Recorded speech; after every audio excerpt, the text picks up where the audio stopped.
Every week during the qualifying rounds of BPA King of Bowling, the women are out here bumping heads with the men to try to make it on the telecast. This week, Debbie Kaczynski almost had that opportunity. Going into the last game, all she had to shoot was 225 to make the show. Debbie, you almost made it. Congratulations. How'd you feel? Great. I know you've been throwing the ball real good lately, and you got super roll on the ball, as we can see, and just want to congratulate you again. Going into that last game, how'd you feel? I felt great. I really thought I'd do it. I caught a tough pair and just wasn't there. Well, maybe you'll be the first woman on the show yet. I'll play on. I think $200. That'll work. On behalf of the BPA? Yep. Congratulations. Thank you, David. And time now for game number 2. Phil Evers, a 27-year-old assembler in Sharonville. Phil's highest game, a 279.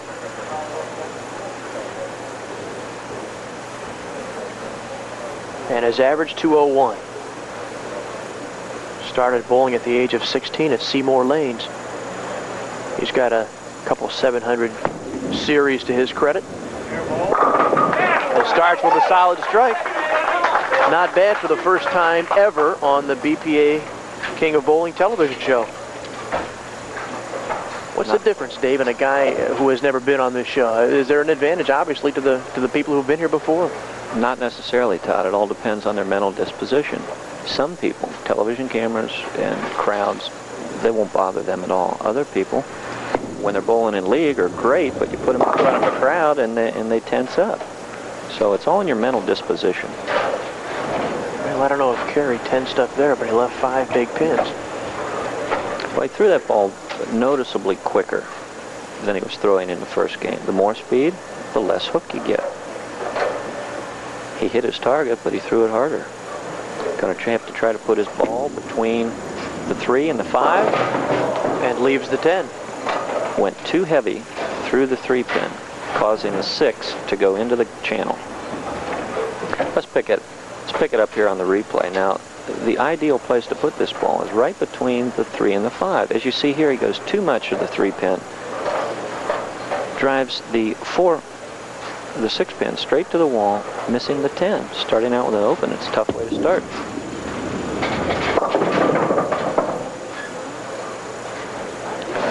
During the break there, he picked up a little speed someplace. He better get himself settled down here and start stroking it like we saw him do there in the first game, Todd. When you say pick up speed, you mean his approach to the lane is quicker. Right. His momentum and everything is increased, and therefore the ball speed is increased, and it cuts down on the hook. Ooh, and he just slides the 3 pin over, or he would have started off with a disastrous 2 open frames, especially when you consider that Phil Evers started with a strike. Watch this. He's just going to cover the spare.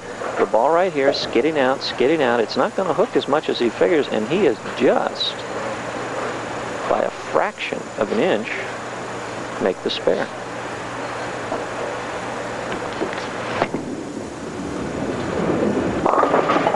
Phil with a light hit.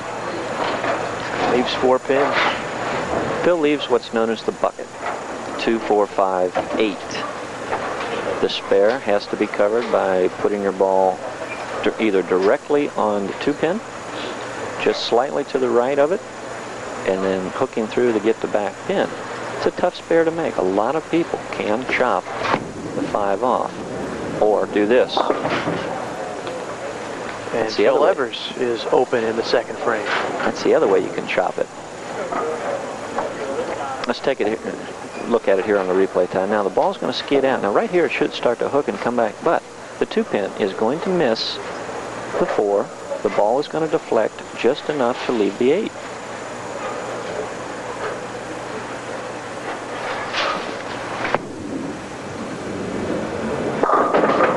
There you go. Phil trips that 4 pin out for a strike. Like a kung fu 4. You want to explain that, please? Well, we're going to see him go a little high at the pocket. He's going to throw the 2 pin right there, going to the wall. You see it now. It twists around after hitting the 7 pin, and the neck trips out the 4. You know, you call it the Kung Fu Four. What do you do? Think of things, think of names to call these combinations during the week? I have a writer. Oh. My mom. Oh, okay. Is she on the payroll, too?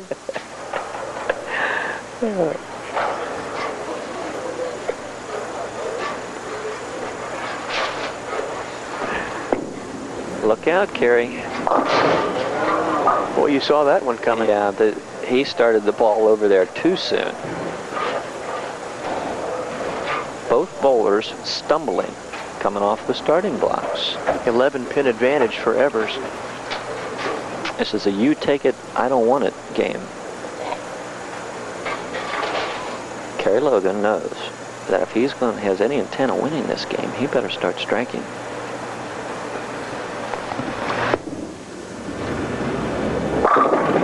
He starts. He had 7 strikes in the first game and finally gets his first in the 4th frame of game 2. High back swing, powerful release, hooking the ball out, lifting it harder. 10 pins in the pit. Kerry studying the situation. Mr. Evers studying the pocket. It's close. But the 10 won't fall. A little bit too much deflection as the ball entered the pocket that time, Todd. If you don't have the good, clean, crisp roll on the ball, it'll have a tendency to jump to the right after it hits the head pin. Therefore, it takes a 3-pin straight back, and it makes your 6-pin go into the channel. Cross lane for the spare. And he's got it. Boy, he puts a lot of rotation on that ball. It spins down there like a top. Yeah, he's a semi-roller. You might hear us talk about full rollers, semi-rollers, semi-spinners, and spinners. The full roller will track. Now, the track area of the ball is where all the scratches are, where it rolls. That goes between the finger and the thumb. The semi-roller goes approximately 2 inches away from the fingers and right next to the thumb. Evers is a semi-spinner. And a crusher on that shot. And in that case, a striker. You betcha. We are midway through game 2. We'll be back with the finish after this.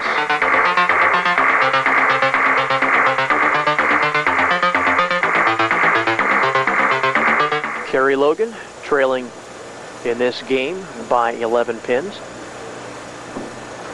Has to get it going here. He's got a couple of open frames in this game, in the 1st and 3rd. But he had a strike in the 4th, and that's what he's working on right now. 11 down with a chance to cut it to 1. Wide again. Seems like every time we take just a little bit of a break, Todd, he comes back and adds a little bit too much speed, gets the ball in, and therefore it doesn't finish. Leaves the 1-3-9. 2 ways to cover this, but only one sure way, and that's to put the ball between the 1 and the 3. Look out. That's the way not to cover it. He's done that twice today, twice in this game.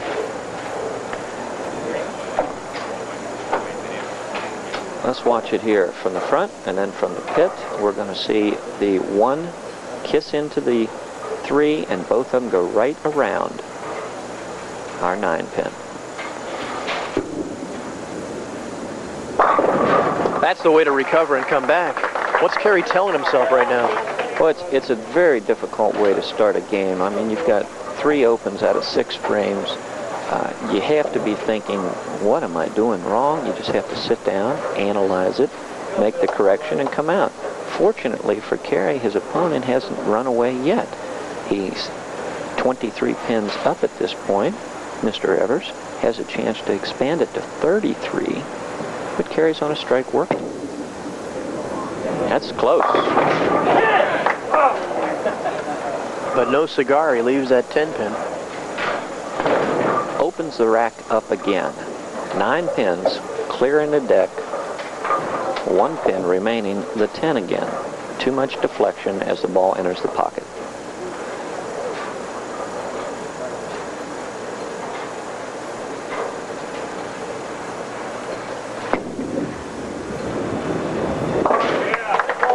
and he kicks it out.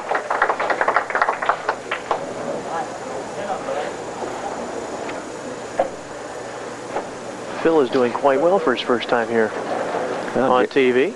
Jerry Bettinghouse and Bo Bettinghouse are proud, obviously. They are the proprietors here at Crossgate Lanes. Roger Bettinghouse also here. Sounds like an attorney firm, huh? Law firm? Bettinghouse, and Bettinghouse. Yeah.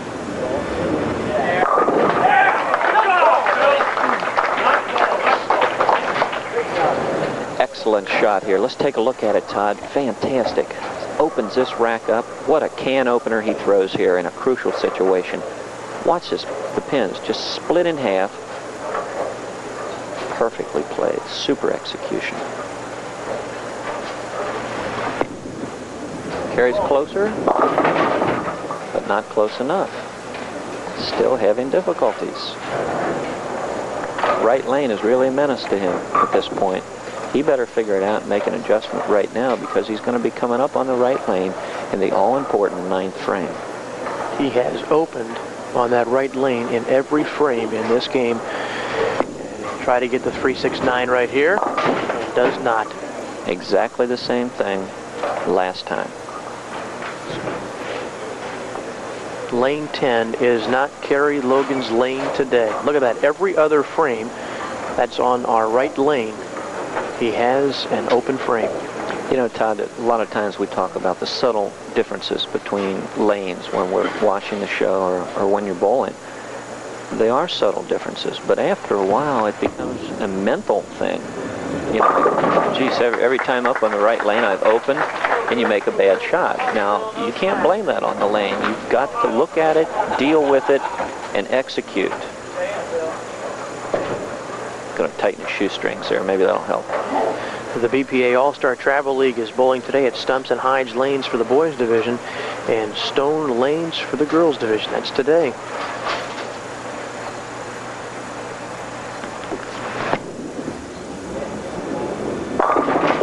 Look out, ladies and gentlemen. 8-10. We were talking about the deflection before leaving the 10 pin. If we can get a shot of this on the replay, we'll be able to see it dramatically. Maybe we can. Excellent shot, though, to demonstrate the deflection of the pins.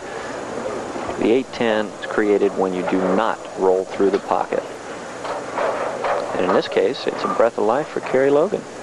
He's still 35 pins down, but has a strike working, and if he can solve his troubled right lane, he can get back in the game. So Evers is open in the 8th frame. Next weekend, Crossgate Lanes will host the Bushelman Tournament. That's March 3rd and 4th. This is a handicap 5-person team tournament. Entry fee is $55 per team. First place takes home $600 guaranteed. You can call Cindy Borges at 891-0310 for details. And head on that head pin.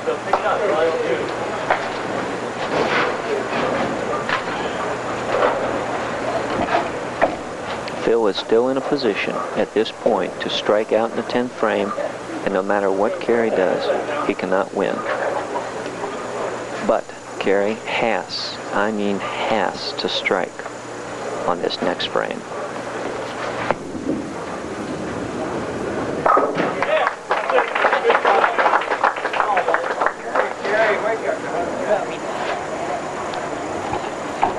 Cutting through sharply on the first ball, leaving the 3-6. Now he's going to go right through the pocket area again, and the 3-pin does exactly what it's supposed to do. This is a must strike. And finally, Kerry Logan solves the right lane in game number 2 by tripping out that 7-pin at the last possible second. Let's take a look at it, Todd. Excellent shot. Goes with a little more arc, more stroke. The ball comes back hard now. The 4-pin, second from the left, goes to the wall, hits the wall. Goes with a little more arc, more stroke. The ball comes back hard now. The 4-pin, second from the left, goes to the wall, hits the wall. Get out of there, 7-pin. You said he had more arc on it. Did he trust the ball more? Yes, he did, and he did it again. answering the call at this point. He has now cut the deficit to 3 pins. And with a strike right here, he will cut it to 3. Look at the score there, 21, 134, 13 pins, a double working. This is match play competition. The score doesn't matter, the execution does. Leaves the 2-4-7. Well, that's been his lane right there, too, that left lane. Lane number 9. We're bowling on 9 and 10 here today.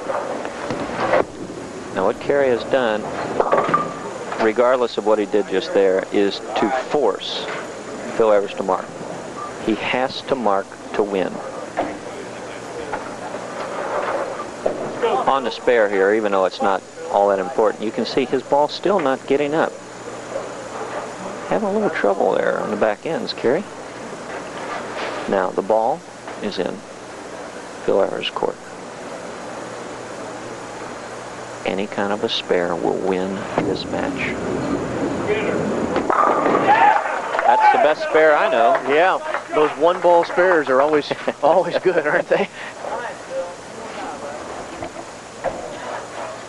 In a crucial spot where this man has to throw some sort of a mark, he buries it. Absolutely great shot over the 13th board. Watch this ball. No deflection this time. No way. 10 pins in the pit. Those lanes are 60 feet long, but when you need that one big ball, it seems like they're 120 feet long. That's right. Look like a mile. You need a cannon to shoot it down there and get it in the pocket sometimes. Going to finish 180 something here, Todd. That's not all bad for the first time on, and a win. He can notch his belt one time. Can finish with a 184 and finish strong here too to go into our championship game against our king, Terry Ciccone. And that's just what Phil Evers does. Finishes with 3 strikes in the 10th for a 184, and he will advance to our championship game against our king, Terry Ciccone, when we return on the BPA King of Bowling.